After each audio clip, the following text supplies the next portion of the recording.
ఉండవల్లి గుహలు ఆంధ్రప్రదేశ్లోని గుంటూరు జిల్లాలోని విజయవాడ నగరానికి సమీపంలో ఉన్న పురాతన రాతితో చేసిన గృహాలు. ఈ గృహాలు వాటి చారిత్రక నిర్మాణం, మతపరమైన ప్రాముఖ్యతకు ప్రసిద్ధి చెందాయి. 4వ-5వ శతాబ్దాల నాటివి.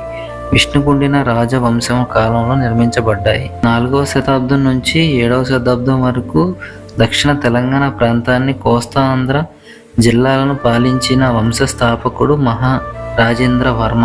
ఇతను తెలంగాణలోని ఇంద్రపాల నగరం రాజధానిగా పాలన ప్రారంభించారు.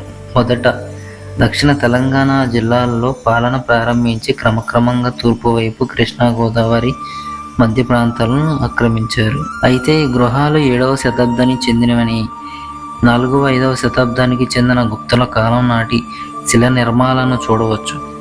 గుప్తులు ఎక్కువ మంది వైష్ణవులు కాబట్టి గుప్తులు 420 నుంచి 620 నాటి విష్ణుకుండిన రాజులతో సంబంధం కలిగి ఉన్నారు. ఈ గృహాలు అనంత పద్మనాభ స్వామి, నరసింహస్వామి దేవాలయాలను అంకితం చేయబడ్డాయి. తర్వాత జైనులు, బౌద్ధ సన్యాసులు వీటిని విశ్రాంతి గృహాలుగా ఉపయోగించుకున్నారు. ఈ పురాతన రాతి శిల్పాలను ఎవరైనా చూడకుండా ఉంటే తప్పకుండా చూడండి, చాలా బాగుంటాయి.